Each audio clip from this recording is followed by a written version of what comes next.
রাজনীতি ফিরিয়ে নিয়ে আসতে চাই। খুনি হাসিনার যে পরিণত হয়েছিল, ছাত্রলীগের যে পরিণত হয়েছিল, তার চাইতে আরো বেশি খারাপ পরিণতি আপনাদের হবে ইনশাআল্লাহ।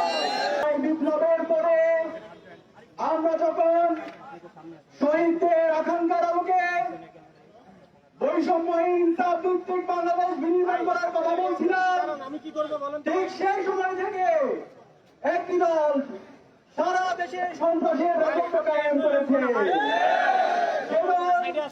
সকাল বিকাল সন্ধ্যা নিজেদেরকে প্রকাশ্য দল হিসেবে দাবি করে আমরা তাদের প্রকাশ্যে চালাবাজি দেখেছি, আমরা তাদের প্রকাশ্যে গণধর্ষণ দেখেছি, আমরা তাদের প্রকাশ্যে সন্ত্রাস দেখেছি, আমরা তাদের আইয়ামের জালিয়াতের মতো পাথর ছুড়ে আমাদের ভাইকে হত্যা করতে দেখেছি।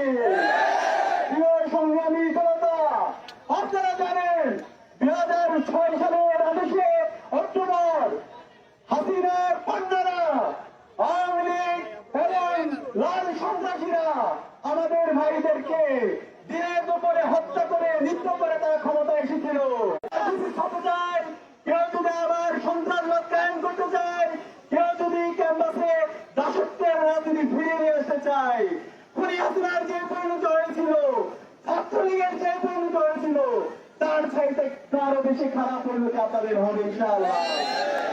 সংগ্রামী জনতা, আমি সারা দেশের ছাত্র জনতাকে আহ্বান করবো, আপনারা প্রত্যেকটা পাড়ায় পাড়ায়, প্রত্যেকটা মহল্লায় এই সন্ত্রাসীদের বিরুদ্ধে, এই চাঁদাবাজীদের বিরুদ্ধে, এই দর্শকদের বিরুদ্ধে গণ প্রতিরোধ গড়ে তুলুন। ইসলামের ছাত্র শিবির আপনাদের সাথে সর্বাত্মকভাবে সহায়তা করবে ইনশাআল্লাহ।